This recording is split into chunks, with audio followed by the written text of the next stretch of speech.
1960년대에서 80년대까지 이 인도네시아 파푸아 뉴기니아 지역에서 활동했던 유명한 선교사 중에 돈 리차스틴이라는 선교사가 계십니다. 이 지역은 대단히 미개한 원시 밀림지대였습니다. 이 지역에 사는 부족들의 정신적 영적 특징이 우리와는 전혀 반대입니다. 우리는 이조 500년 역사 속에서 유교적 윤리관에 의해서 신의가 중요한 민족이지요. 예의를 지키는 게 굉장히 중요하고요. 체면도 중요합니다. 그런데 이 지역의 부족들은 예의, 체면 이런 건 다 소용이 없습니다. 오히려 배신이 굉장히 인정되는 덕목으로 여겼습니다. 어떻게 빠지게 친구를 배신하는가? 그러면 박수를 쳤습니다. 그러다 보니까 예수님을 증거할 때 문제가 생깁니다. 예수님이 불쌍한 영혼들을 얼마나 사랑하셨는지 감동이 없어요.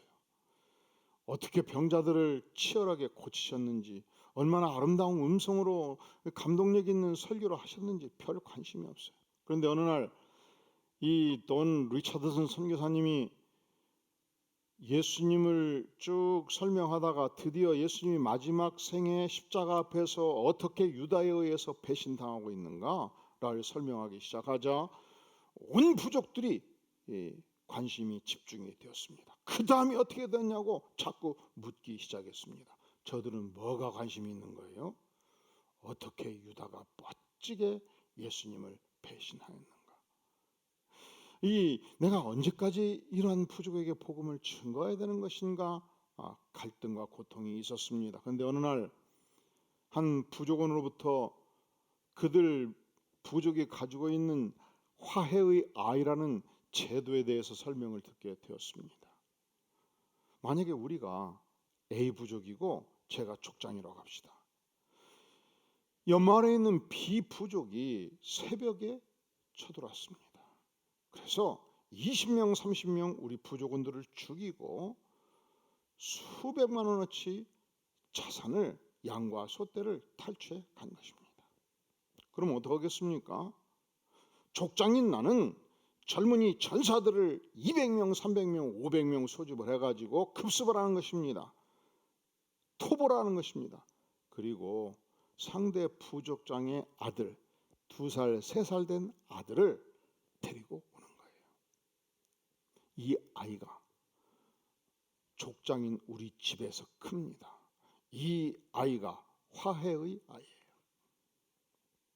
이 아이가 살아있는 한 상대 부족은 우리를 공격하지 못합니다. 왜 그럴까요? 공격하는 순간 이 아이는 죽임을 당할 것이기 때문에. 문제는 이 아이가 5년, 10년 자라면서 문제가 생겨요. 어떤 문제가 생깁니까? 내 집에서 밥을 먹이다 보니까 애정이 생기잖아요. 사랑이 싹 트잖아요. 그래서 나도 상대 부족을 공격할 수가 없는 것입니다. 문제는 이 아이가 또 때로는 시름시름 앓습니다. 병들었습니다. 죽어갑니다. 만약에 죽어버리면 상대 부족은 내가 죽였다고 하지 않겠어요? 즉각 쳐들어오지 않겠습니까? 그래서 모든 부족원들이 정성을 들여서 이 아이에게 먹을 것을 공급하고 그 지역에 있는 최선의 의사가 와서 그를 치료하고 정성을 기울이게 됩니다. 그러니까 이 화해의 아이가 살아있는 한 이 두 부족은 평화가 지속되는 것이죠. 이 스토리를 듣고서 돈 리차드슨이 굉장한 감동을 받습니다. 그리고 즉각 전 부족원들을 소집을 했습니다. 선물을 나눠줍니다. 그리고 이야기를 시작합니다. 여호와 하나님, 창조주 하나님이 이 아름다운 세상을 창조했을 뿐만 아니라 이 세상에 살아가는 영혼들을 사랑하셨고, 그래서 하나님께서는 이 시대 백성들과 화해하기 위하여 화해의 아이 하나님의 아들 예수 그리스도를 이 땅에 보내셨습니다. 그런데 하나님의 백성들은 예수님을 섬기기를 거절했습니다. 예수님을 체포했습니다. 화해의 아이 예수님을 잡아와 죽였습니다. 얼마나 하나님께서 고통이 컸겠습니까? 그런데 하나님과 우리가 다른 것은, 만약에 우리 부족이 아들을 화해하여로 상대 부족이 되어줬을 때, 상대 부족이 내 아들을 죽이면 반드시 우리는 복수하고 반드시 우리는 징치할 것이지만, 우리 하나님은 생각이 달랐습니다. 전능하신 하나님이셨습니다. 사랑의 하나님이셨습니다. 이 죽어가는 화해의 아이 안에 나의 아들을 죽이는 전 백성들의 죄가를 모두 전가함으로 화해의 예수 그리스도는 인류의 모든 죄를 안고 십자가에 죽기까지 하신 것입니다.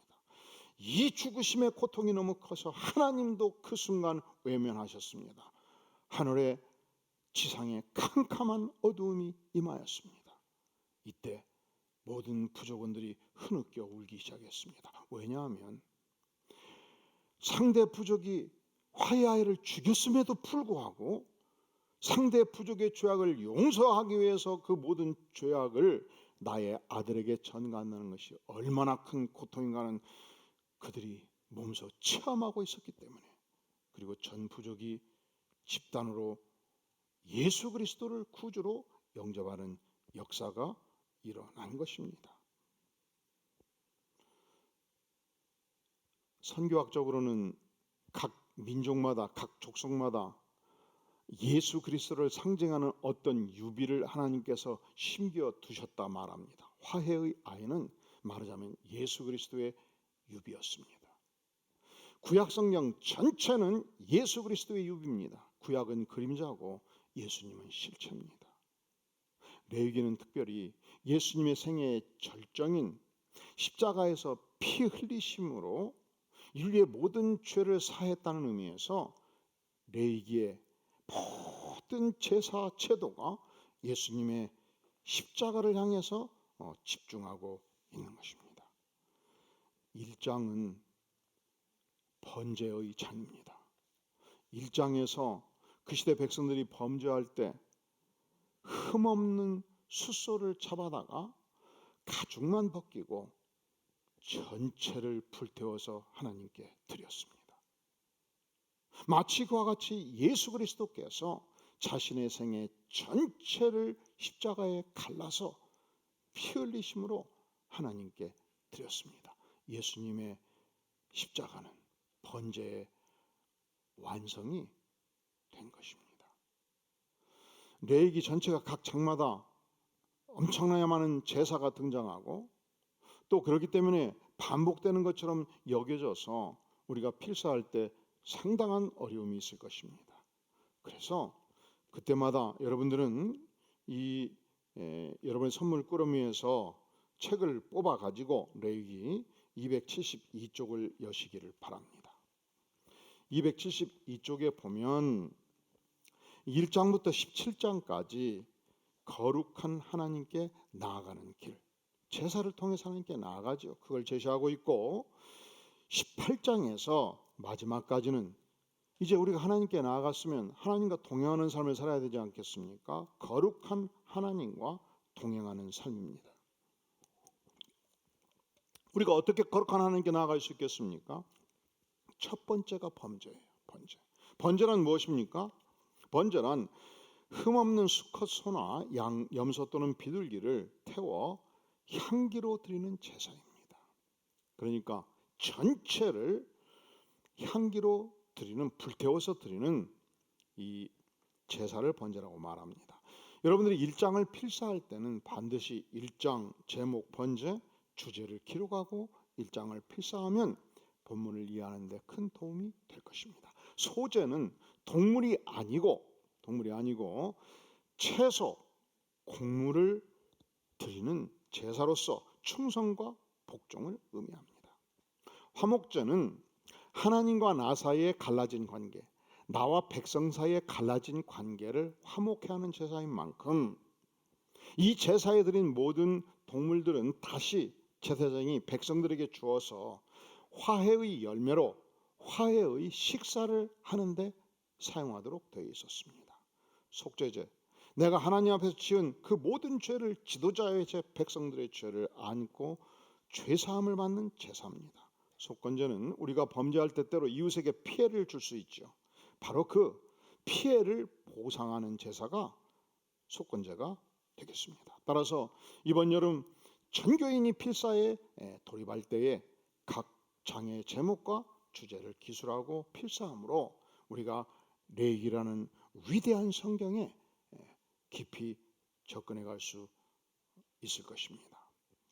사실은 레위기가 쉬운 성경이 아닙니다. 여러분, 레위기를 어떻게 기억하십니까? 우리가 성경을 통독할 때 창세기부터 통독하죠. 창세기는 흥미진진하지요. 아브라함의 생애가 그렇고 야곱의 생애가 얼마나 파란만장합니까? 요셉은 또한 어떻습니까? 그가 부잣집 아들로 태어나서 형들한테 팔리는 것 자체가 참 대단한 굴곡의 인생이지요. 그가 보디발의 집에 가서 모함을 당해가지고 감옥에 갇히지요. 그러다가 다시 하나님의 은혜로 총리 대신까지 됩니다. 출애굽기는 무엇입니까? 400년 동안 노예된 백성들이 그 시대 최강대국 애굽의 바로 왕과 싸워서 이기고 자유의 백성이 되어서 애굽을 탈출하여 광야 지대로 나아가는 영광의 복음입니다. 그런데 레위기가 이게 문제의 성경이에요. 레위기에 들어가면서 이것이 저것 같고 저것이 이것 같고 지루하기가 짝이 없어요. 그래서 성경을 전권 읽기로 해가지고 구약에서는 어디에서 멈추고, 왜? 이게 히말라야 산맥이에요. 신약에서는 마태복음 1장 딱 꺼냈더니 누가 누구를 낳고 누가 누구를 낳고, 아니 끝없이 애만 낳다 끝나고. 그래서 성경 통독의 마의 장이라 말하지 않습니까? 그리고 지난 2000년 기독교 역사 속에서 가장 설교되지 않는 성경이 레위기고 읽혀지지 않는 성경이 레위기입니다. 그런데 마침 하나님께서 우리에게 이 어려운 코로나의 시대를 만나게 하셔서 요즘 각 직장마다 52시간제 한계가 있고 각 직장마다 야근 다 없앴고요. 각 직장마다 회식할 일이 있으면 낮에 잠깐 스탠드 미팅 하고요. 이렇게 사회적 분위기가 바꿔지면서 6시, 7시면 다 남성이든 여성이든 직장에서 집으로 들어가지 않습니까? 그러다 보니까 행복한 시간이 돼야 되는데, 축복의 시간이 돼야 되는데 너무 많은 시간을 가정에서 보내면서 싸움을 많이 해가지고 지금 통계는 2020년도, 21년도 전국의 이혼율이 굉장히 높아진대요. 그런데 우리 하나님의 백성들은 이번 여름과 가을 일찍 퇴근하시면 부부가 레위기를 붙들고 열심히 필사해서 히말라야 산맥을 정복하는 삶의 축복을 누릴 수 있기를 간절히 바랍니다. 틈틈이 레위기 강해를 읽어서 레위기를 정복할 수 있기를 바랍니다. 그리하여 9월 29일이 되면 전교인이 무장해서 30일 동안 레위기 강해에 들어가게 될 것입니다. 레위기는 하나님과 나 사이에 막힌 담을 헐고 피 흘림을 통해서 하나님이 나의 하나님이 되는, 하나님과 동행하는 삶의 축복을 보여줘요. 우리가 죄사함을 받고 하나님의 백성이 되면요, 백성과 백성이 나누는 신기한 영적 교제의 축복이 있습니다. 이 영적 교제의 축복은, 이 공동체, 영적 공동체가 누리는 축복은 결코 세상이 알 수가 없습니다. 그것이 어떤 축복인가? 디트리 보네퍼는 그의 책 성도의 공동생활에서 그가 감옥에서 마지막 이 히틀러를 제거하다 실패했기 때문에 형장의 이슬로 사라질 때까지 그가 복음을 전했고, 그의 복음 전함을 통해서 예수를 믿은 이 감옥에서의 영적 공동체가 얼마나 큰 축복이었는가를 보여주는 실체로서의 글이 이 안에 담겨 있습니다. 따라서 우리 모든 성도들은 이번 여름과 가을 이 레위기를 통해서 예수 그리스도를 깊이 만나는 축복이 임하기를 구하고, 9월 29일부터 진행되는 30일간은 주일 설교, 수요 설교, 금요 설교, 새벽 설교 전체가 레위기 20장 향해서 등장하게 될 것입니다. 천교인이 레위기에 집중함으로 거대한 성경의 위대한 산맥, 히말라야 산맥, 레위기를 정복하는 축복을 누리게 될 것입니다. 그리하여 사랑하는 성도 여러분, 이건 기네스북에 오를 만한 중요한 사건이에요. 그리고 우리가 20년 후, 30년 후 지났을 때 모든 사람들이 고통했던 코로나의 기간 동안 나는 3가지의 산맥을 정복했노라. 지난 500년 개신교 역사 속에서 최고 인류의 베스트셀러, 성경의 가장 어려운 성경, 내가 레위기를 점령했습니다. 두 번째 베스트셀러 철로역정을 2021년도 봄에 내가 정복을 했습니다. 그리고 세 번째 베스트셀러 그리스도를 본받아 토마스 아켄피스의 작품을 내가 2020년 가을 깊이 묵상했습니다. 이 위대한 동참의 대열에 한 분도 빠짐없이 참여할 수 있기를 간절히 바랍니다. 자, 오늘 본문이 보여주는 이 번제는 무엇을 드리냐? 뭘 드린다고 되어 있어요? 3절에서 보면 흠없는 수컷을 소로 드립니다. 소는 농경사회에서는 너무도 소중하지요. 소가 있어야 밭을 메고 논을 갈지 않습니까? 그래서 가장 소중한 소 중에서 흠없는 소. 예컨대 내가 3마리의 소를 가지고 있었습니다. 한 마리는 어렸을 때 넘어져 가지고 다쳐서 다리를 쩔뚝거립니다. 그래서 무거운 짐은 나르지 않아요. 두 번째 소, 이 소는 태어났을 때부터 병약했습니다. 잘 먹지를 않아요. 그리고 구토를 많이 합니다. 그래서 이 소는 개은배령이에요. 웬만큼 밭에 넣어봤자 다른 소가 일하는 일에 5분질도 감당을 못해요. 비실비실 소. 그런데 우리 집안에 보배와 같은 소가 있습니다. 건강한 소입니다. 무슨 일을 맡기든지 열심히 합니다. 아무리 무거운 짐도 이 소가 끌면 끌고 갑니다. 그런데 하나님은 번제로 드릴 때 어떤 소를 드려야 되냐? 쩔뚝발이 소? 아니에요.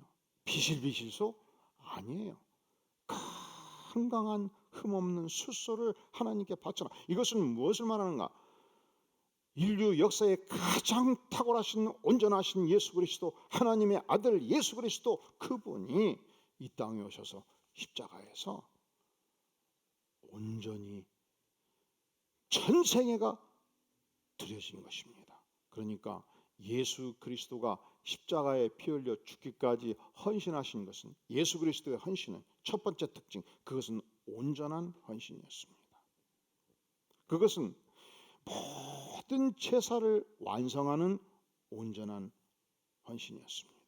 자, 예물로 소를 드릴 수 있었고요. 두 번째, 예물로 뭘 드릴 수 있었습니까? 몇 절?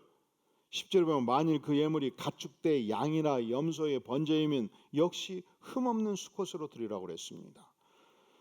양은 옷을 제공하죠. 양털을 통해서. 그리고 염소는 날마다 우유를 제공합니다. 또한 잔치가 있을 때 양 한 마리가 온 동네 사람들을 먹여 살리는 소중한 음식이 된 것입니다. 이 소중한 양과 염소 중에 가장 튼실한 양과 염소를 하나님께 드렸습니다. 문제는 소가 요즘 한 마리 500만 원하고 염소가 예를 들어서 100만 원하고 양이 100만 원 한다면 가난한 자는 어떻게 바칩니까? 우리 집에 딱 소 한 마리인데 이거 바쳐버리면 농사를 지을 수가 없어요. 그리고 이 바치는 번제의 개념 자체는 가죽만 벗기면 전체를 드리기 때문에 그 아까운 고기를 다 불태워야 되거든요. 근데 나는 가진 것이 없어요. 어떻게 하나님께 나아갈 수 있겠습니까? 그래서 14절 같이 한번 읽어볼까요? 시작. 만일 여호와께 드리는 예물이 새의 번제이면 산 비둘기나 집 비둘기 새끼로 예물을 드릴 것이요. 그러면 가난한 자도 하루 일당만 드리면 돼요. 하나님, 내가 하루 일당 드려서 새를 잡겠나이다. 산에 올라가서 열심히 새총을 쏘아대면서 새를 잡습니다. 아니, 기왕에 하나님께 드릴 거 새알을 갖다가 새를 알을 까가지고 길러서 내가 드릴 수가 있습니다. 이것은 정성을 기울이면 가능한 일이었습니다. 이것은 재산이 전혀 없어도 할 수 있는 일이었습니다. 우리가 하나님께 나아갈 때 하나님이 기뻐하시는 예배는 먼저 온전한 예배지요. 가진 것이 많든 가진 것이 적든 정성을 들여 바치는 예배입니다. 그것을 주께서 기뻐 받으십니다. 이 온전한 헌신의 절정에 예수 그리스도가 있습니다. 베드로전서 1장 18절에 보면 너희가 알거니와 너희 조상이 물려준 헛된 행실에서 대속함을 받은 것은 은이나 금이나 없어질 것으로 한 것이 아니요 오직 흠 없고 점 없는 어린 양 같은 보배로운 피로 되었다 말씀합니다. 예수님이 누구십니까? 흠 없는 어린 양 예수님이시죠. 완전하신 하나님이시죠. 그리하여 온전한 제물로 주 앞에 드려졌습니다. 예수님이 주 앞에 드려진 것은 주님 하나님 편에서 보면, 예수님 편에서 보면 하나님을 향한 100% 온전한 헌신이었어요. 죄인된 인간 편에서 보면 배신자와 같은 죄 많은 인생, 나의 모든 죄를 용서하는 온전한 제물이 된 것입니다. 자, 예수님의 헌신이 보여주는 첫 번째 특징이 뭐라고요? 온전한 100% 헌신이에요. 예수님의 헌신이 보여주는 두 번째 특징이 있습니다. 1장 3절의 하반절에 보면 회막문에서 여호와 앞에 어떻게 기쁘게 받으시도록 드릴지니라, 기쁘게 받으시는 제사였어요. 기쁘게 받으시다는 뜻이 영어의 킹제임스 버전에 보면 His own free will입니다. 자원하는 마음으로 자유로 드리는 제물이 된 것입니다. 예수님께서 십자가를 지시기 전날 밤 땀방울이 핏방울이 되도록 기도하십니다. 왜 기도하십니까? 이 하나님의 온전한 뜻의 자발적 복종을 위해서, 자원으로 자신을 드리기 위하여, 그리하여 하나님의 은혜가 임하였을 때 땀방울이 핏방울이 되면서 결단합니다. 내가 이 하나님의 온전하신 뜻에 100% 순종하게 합니다. 순종함을 통해서 자발적인 복종이 이루어진 것입니다. 또한 요한복음 10장 18절은 말씀하기를 이를 내게서 빼앗는 자가 있는 것이 아니라 내가 스스로 버림이라. 주님께서 십자가에 피 흘리신 것은 분명히 그 시대 종교 지도자들이, 바리새인들이 예수님을 체포했고 예수님이 십자가에 매달려 죽었어요. 그래서 예수님은 생명을 빼앗겼다고 세상은 생각해요. 아닙니다. 우리 주님은 자신이 결단하고 빼앗긴 것이 아니라 스스로 목숨을 버렸다 말씀합니다. 나는 버릴 권세도 있고 다시 얻을 권세도 있으니 이 계명은 내 아버지에게서 받았노라 선언합니다. 그러니까 예수님의 헌신이 보여주는 두 번째 특징이 뭐냐? 그것은 전적으로 예수님이 선택한 자발적 헌신이라는 것입니다. 예수님은 자발적 헌신으로 자신의 생애를 하나님께 바친 것입니다. 자, 이 예수님의 헌신의, 십자가의 헌신의 세 번째 특징이 있어요. 우리 4절 한번 같이 읽어볼까요? 4절 시작. 그는 번제물의 머리에 안수할지니 그를 위하여 기쁘게 받으심이 되어 그를 위하여 속죄가 될 것이라. 구약시대의 번제는 속죄가 되어 죄가 사함을 받는데, 동물의 피를 갈라서 전체를 드림으로 죄 사함을 받는데 그것은 일시적인 죄 사함입니다.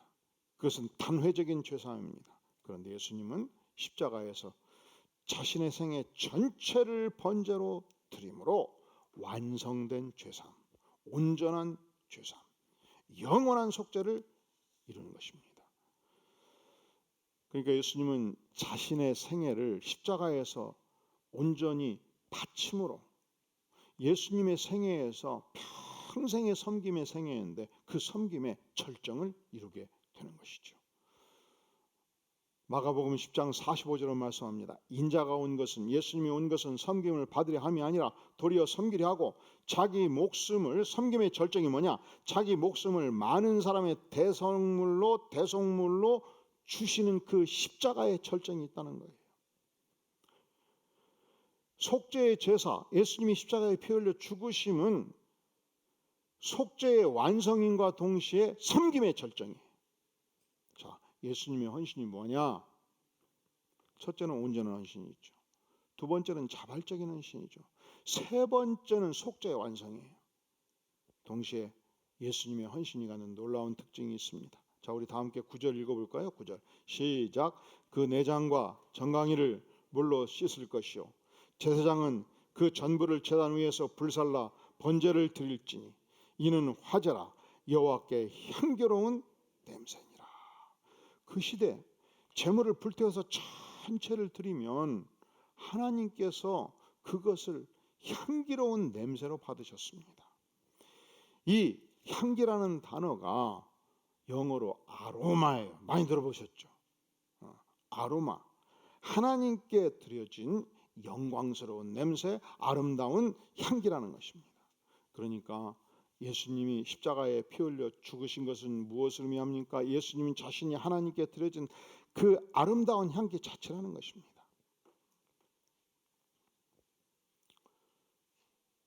예수님께서 십자가에 죽으신 것은 하나님께 드려진 온전한 제사로서 생애의 가장 아름다운 절정이에요. 절정.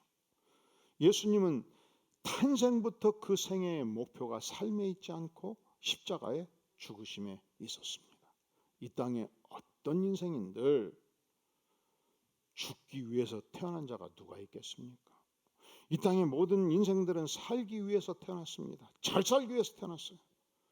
내가 이 땅에 태어났으니 한 세상 잘 살기 위해서 얼마나 열심히 공부합니까? 여러분의 자녀들이 이 땅에 태어나면 힘있게 잘 살도록 하기 위해서 열심히 최선을 다해서 지금 뒷받침하고 있지 않습니까? 왜? 여러분의 아들의 생애의 목표가 어디에 있어요?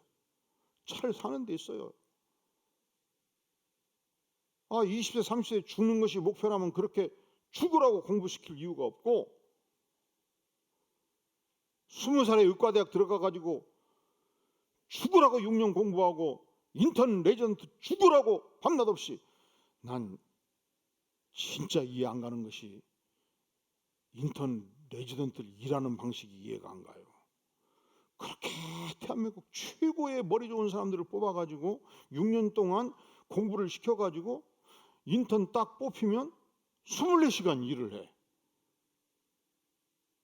12시에도 일하고 새벽 2시에도 일하고 언제 자냐. 잠깐 30분 눈 붙이다가 삐 소리 나면 뛰쳐나가고.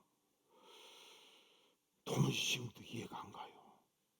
그런데 그렇게 해서 이제 큰 대학병원 의사가 되고 교수가 되면 나이가 30대 중반 되잖아요.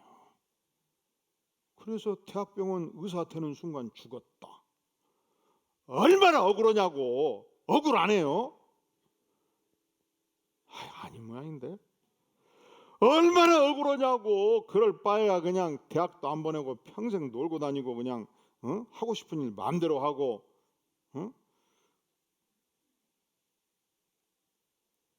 그렇게 하고 싶다는 세계여행이나 좀 보내줄 것인데 얼마나 억울하냐는 말이죠. 안 억울해요. 억울하지. 누군들 이 땅에 사는 사람이 태어나서 죽음이 목표인 인생이 없어요. 다 잘 살고 싶어요. 한 세상 힘있게 살고 싶어하고. 예수님은 달랐습니다. 예수님은 태어나면서부터 죽으심이 목표였습니다. 그래서 가장 예수님의 생애의 절정기인 30살에 공생애를 시작하고 예수님이 가장 아름답게 꽃피운 나이였던 33살에 온전한 제물로, 완성된 제물로 하나님께 바쳐진 것입니다. 모든 문학 작품에는 절정이 있습니다. 모든 교향곡에도 절정이 있어요. 연말이 되면 핸델의 메시아가 유명한 이 악단에서 열심히 연습해가지고 연주할 때가 있지요. 이 핸델의 메시아에도 절정이 있어요. 절정. 무엇이 절정입니까? 인류의 모든 죄를 안고 십자가에 죽으시고 사흘 만에 부활하는 이 일주일의 기간이 예수님의 생애의 절정이에요.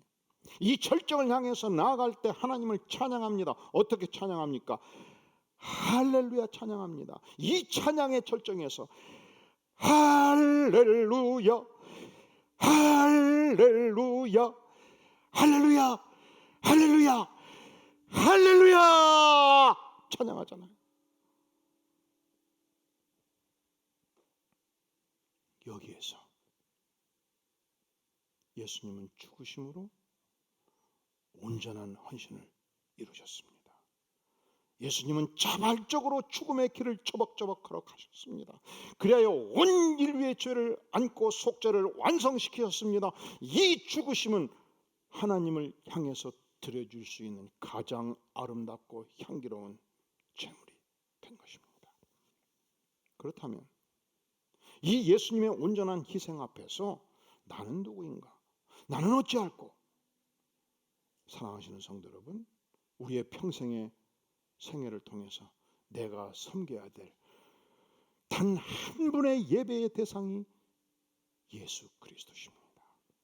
왜냐하면 나 같은 죄인을 위해서 주께서 온전히 헌신하셨고 자발적으로 헌신하셨고 나의 모든 죄를 속죄하여 완성하셨고 나를 대신하여 향기로운 제물로 전능자 하나님께 나아가셨기 때문에 오늘 주께서 자신을 번제로 드렸듯이 내가 나를 예배를 통해서 하나님께 번제로 드림으로 헌신의 예배, 완성된 예배를 주 앞에 헌상하는 것입니다. 두 번째, 이 예수님의 온전한 희생 앞에서 나는 어떤 존재인가? 예수님이 자신을 100% 번제로 드렸듯이 내가 이 예배를 통해서 내 인생 전체를 하나님께 100% 번제로 드림은 내가 예수님께 표현할 수 있는 감사의 절정입니다. 첫째로, 둘째로, 셋째로 감사할 뿐만 아니라 내가 나 자신을 예배를 통해서 하나님께 전체로 번제로 드린 그 자체가 내가 주 앞에 드리는 최고의 헌신이요 감사의 절정인 거로 오늘 하루 주님 그렇습니다. 내가 주님을 온전히 예배하는 하루 되기를 구합니다. 내 자신을 주 앞에 온전히 번제로 드리는 헌상의 예물이 되기를 구합니다. 이 기도가 우리 모든 백성들의 기도가 될 수 있기를 주의 이름으로 축원합니다. 기도하시겠습니다. 영광의 주님, 죄 많고 허물진 인생입니다. 그럼에도 불구하고 주께서 배신자 인생을 받으시며 대신 온전한 헌신으로 자발적 헌신으로 속죄의 완성으로 하나님께 나아가는 향기의 제물로 주님을 드리신 것을 보았습니다. 이 시간 이 은혜 앞에 부복하며 주님 전신의 번제로 주 앞에 드려오니 받으시며 온전한 예배가 되기를 구하며 그리하여 하나님을 향한 최상의 감사의 제물이 되기를 구하오니 영광의 주님 우리를 받아 주시옵소서. 예수님의 이름으로 간절히 기도하옵나이다. 아멘.